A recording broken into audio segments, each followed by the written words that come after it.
My dear students, good evening. My colleagues, fraternity members from the corporate world, and ladies and gentlemen. As you see, the topic that I have is how a paradigm shift in value chain is happening in developing countries. Suddenly, you'll find that the whole dimension of what we were discussing in the first half changes and moves to the global stage. I would also like to tell you that I would like to look at this subject from a perspective of foods, the foods business. That's primarily because we are in the foods business. One. Number two, all of us relate to foods as a category. And third, foods will never go out of fashion. We as IFCO are known more for our brands, as you can see. And brands are the ultimate end product of the value chain. So whether it is IFT, which is trying to sell its brand today, or each one of us, ultimately we are part of the same value chain. If you look at conventionally, take a world view, at the markets around the world, what we will find is that the markets are typically divided into four. What we call as advanced, in transition, less developed, and the least developed. But when you talk about the global value chain, the extent of development starts to become insignificant, because when you're part of the value chain, then you all become integrated and there's a lot of convergence that takes place. And that's the gist of what I will be speaking today. Typically at the same time, if as organizations and as individuals, if you look at markets, we have a complete different view. Because when we look at markets, ultimately our end objective is to basically sell our goods, products or services into that market. The route may be that I go and directly through distributors do it, or I put people. So many of you from IFT would be probably envisaging themselves placed in certain markets where you would be representing your company. And lastly, you would primarily want to put up physical assets. Sorry. So typically, if you look at markets, you will define it as core. And in core markets, typically as organizations, what you would like to do is place physical assets in the form of factories, in the form of people, offices, put human resources, and lastly, you would like to make sure that you have a distribution system out there. Similarly, if you're looking at markets as seeding, because ultimately markets don't become core overnight, so you tend to put human resources first, and then you would like to get those human resources to basically get your distribution. And finally, when you would like to look at markets, you would look at them as opportunity. First you go there, you place your products, and then hope that one day they will get seeded, and finally, core. Now coming back to developing countries, and why developing countries are important. So if you look at today, and the two parameters which drive which are an end result and drive economic activity and also interest us as investors is GDP, or the size of the market, and of course population, because population along with economic activity will drive growth. So if we see today, developing markets are already 51% of the global GDP, and that's a significant achievement, and they are at 85% of the population. So imagine the kind of growth that are like the size that is likely to increase of the developing markets in the coming years. Going further, as I said, population matters, because population, they are consuming class. You have people who will ultimately buy, and they are people who will create the market. They will create markets for goods and services. And finally, as Dr. Mitra had said, if you have to look at opportunities where you want to invest and know exactly how a country is going to perform, then you need to look at the kind of reforms that the country is talking about. For example, he spoke about the institutional reform when he spoke about the legal system, he spoke about the tax system. So typically, if you look at India, China, and the countries which are today what we would call as countries which would have embarked on economic reforms around 20 years back, are today embarking on institutional reforms. So if we want to know who are the next countries who are going to be moving to the advanced economies, then the countries which are basically who have embarked on what we call as institutional reforms.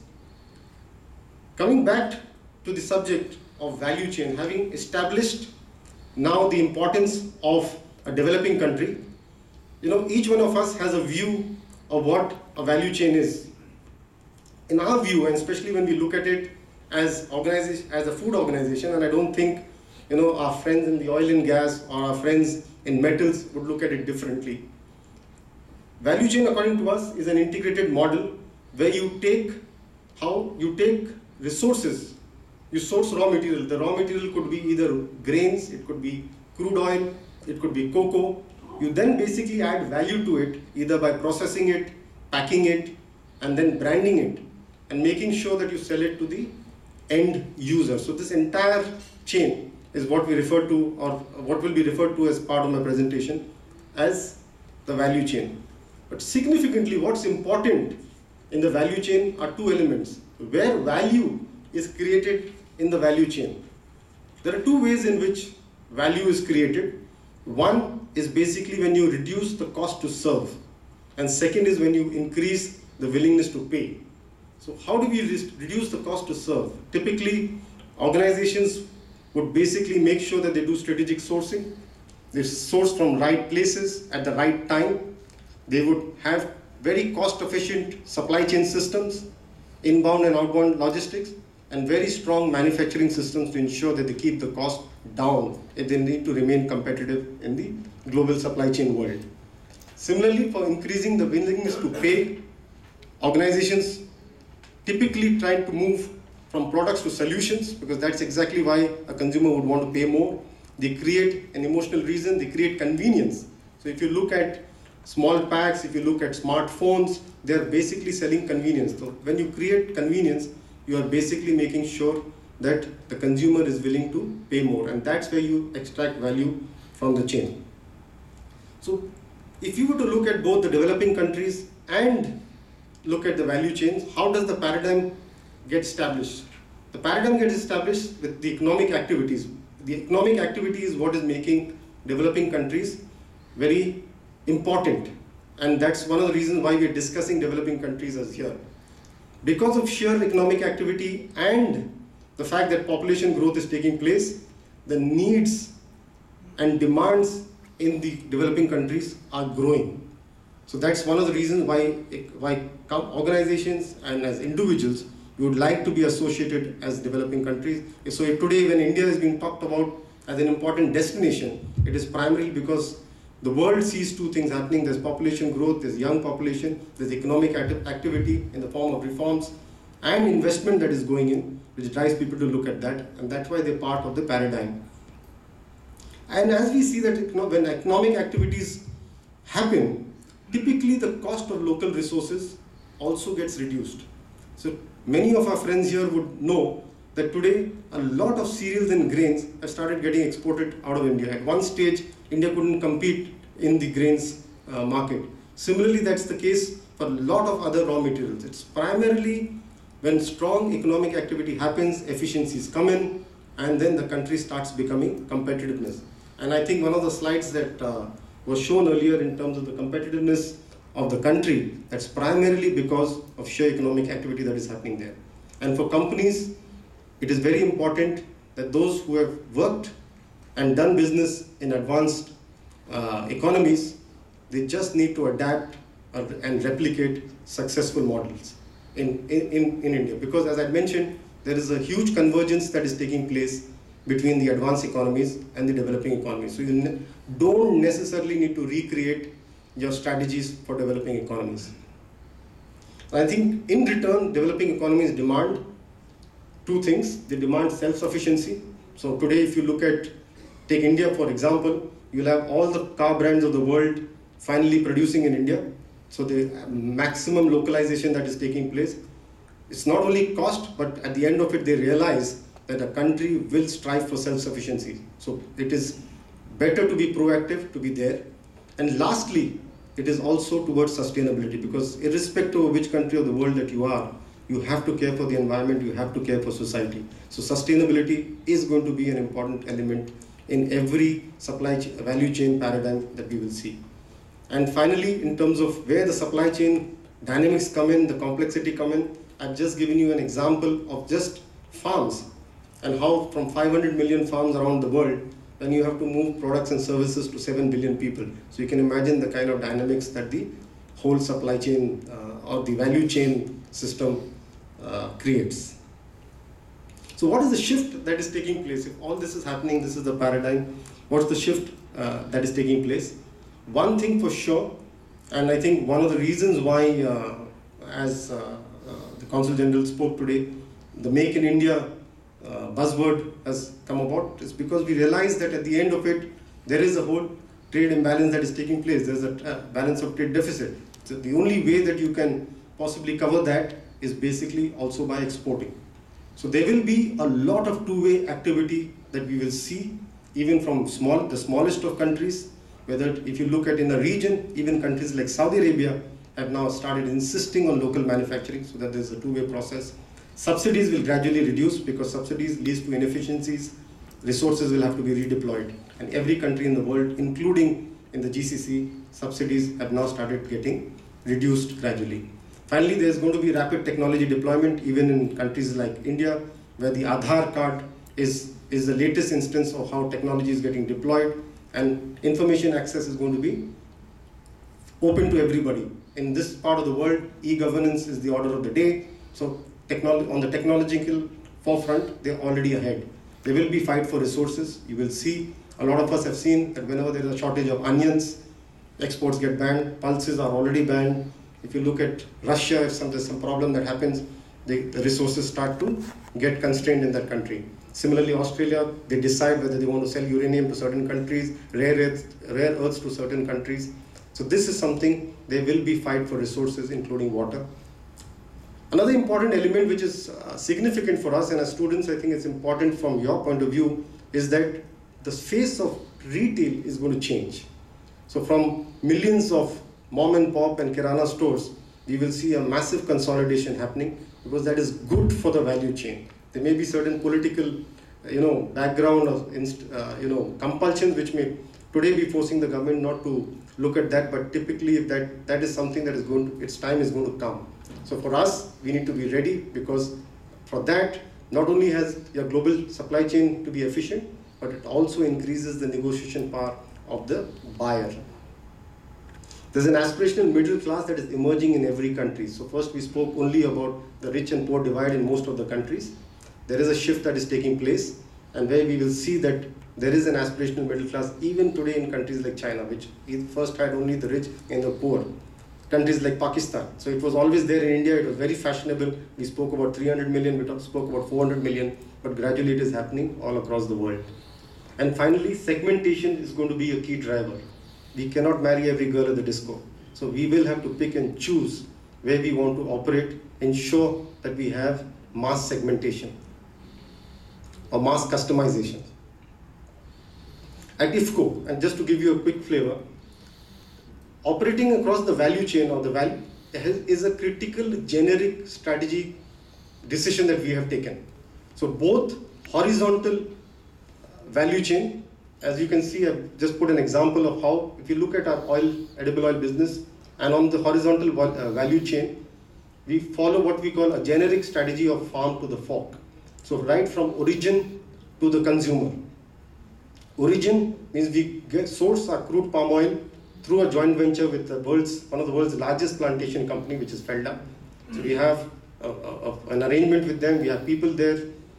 Then what we do is we take all our requirements and we move close to around 3 million tons of edible oil. We have our grains, we have other products, and we centralize our purchases so that we make sure that we are getting a good negotiation from our suppliers. So that's some of the ways in which we unlock potential. Finally, in technical services, where we basically make sure that we have standardized equipment, processes, so that at the end of it, we are able to cost optimize. So the cost to serve is basically addressed or reduced by the three things, that is access to plantation, our procurement, and our manufacturing. And the willingness to pay is driven by our ability to do innovation, because we have our own R&D centers where we put investments in terms of our pilot plants, miniature plants, and have hired technologists who basically run those. And finally, our brands, some of the examples of which I gave you, because that's one of the ways in which you create a connect with the consumer and create a predictable business model. And finally, we have our own distribution system where we reach out each and every outlet within the GCC by ourselves, by our own trucks, because we believe that value is added over there in a distribution, at least in this part of the world. It may not be possible in a complex country like India, but this part of the world, it definitely does. So we have specialized resources in terms of whether it is for modern trade, retail, and of course, the HoReCa. So this is just to give you an example of how the value chain potential can be unlocked. As a company, I think there's no better way to learn and know about it than by sharing our experience. And most importantly, people resources, financial resources, and infrastructure resources on each and every element of this value chain is what we commit. Finally, we also, in our vertical value chain, we work on 3 elements, which is oil, that is crude oil, edible oil, grains, and chicken proteins. And you will see that we operate across the vertical value chain. Over here, where in oil, besides our refining and plantation, we are into specialized fat, margarine, oils, mayonnaise, dairy fat replacers, chocolates. Similarly, in grains, we go right up. We add value downstream in specialized flour, ingredients, frozen dough, biscuits. These are our own manufacturing plants and brands, wafers, pasta, animal feed. And similarly, in the case of chicken protein. These are examples, practical examples of how potential is unlocked or value is unlocked in each and every element of the value chain. Finally, in conclusion, I think all of us recognize that developing countries are growing rapidly.